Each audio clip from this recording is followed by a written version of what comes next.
And aside from lead generation, startup weekends, give camps, you're also in the online dating realm or dating coach realm per se. Could you tell Sure. me a little bit about that? What do you got going on with that? So originally, one of the not so much a dating coach now, but a few years ago, that's was kind of I guess the first ways I was making money online Right. was through dating coaching, and I would basically I learned how to make a website. I learned all these like marketing skills, and at that point, I got to a point. Well, before I even talk about how I got to that, like there's this whole community online of guys who teach other dudes how to basically approach, and like there's kind of like two sides of it. Like there's some guys that are all about just getting laid, and there's some guys that just want to become more authentic and want to be really like upfront Right. with women, and they just want to have like a great dating life, you know.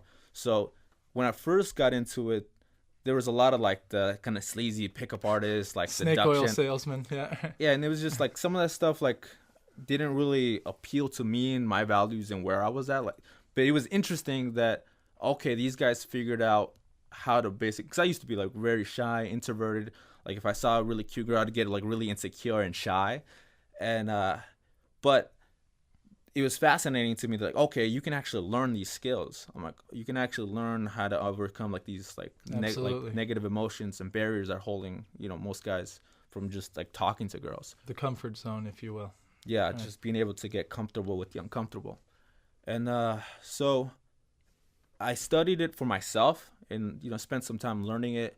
And then once I got myself to a certain skill level, I had like people coming up to me like, "Hey, can you teach me some of that stuff?" I'm like, "Sure." And it was interesting just seeing the breakthrough of having a buddy of mine who he couldn't approach. He see a cute girl and he wouldn't be able to like make it happen. And I remember like one night we after like several times of trying to tell him like, "Hey, this is what I'm doing. This is and I'd say something like very very simple like, "Hey, like I'm pretty spontaneous when I approach. I typically don't like to use too much like lines or gimmicks, but I try to be like very very like in the moment and authentic. But I'll say like something like if I see a cute girl, I'm like, "Hey, I noticed you over here." And like whatever I was thinking, like, "Hey, this girl's cute, this girl's adorable, whatever." I'll say it like, "Hey, I thought you were just absolutely adorable, and I had to come meet you." It's something very simple like that, very direct up front, and kind of like the mindset behind that is very like, "Hey, this is where I'm at. Take it or leave it." Right. If she rejects me, I'm totally cool with it. Like, I don't take it as like, oh, whatever. I don't let it hurt my ego. Mm-hmm. It's just kind of like, okay, that's where she's at, and that's okay. Right.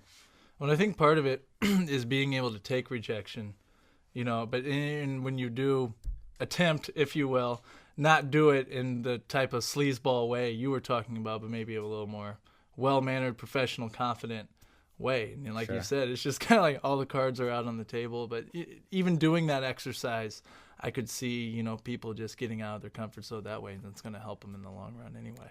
Sure. It was interesting because, like, kind of going from, I was doing dating coaching. Like, I even got like on the cover of Seven magazine out here. Yeah, that's right. It was a lot of fun. But after a while, I just got like I charged like $2,000 for like a weekend session with the guys and stuff like that. But I don't know. After a while, I wanted to move on to different things, and I saw like an opportunity for like helping small businesses with their marketing and stuff like that. So I just wanted to focus more on like developing my marketing skills and understanding like how to attract customers and do more stuff like that. So I'm like, okay, I'm gonna just stop this dating coaching stuff for now, which is fun, but I want to do more marketing and like working with small businesses. So I kind of transitioned to that.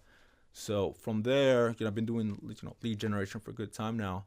But it's so interesting how dating and marketing is so similar.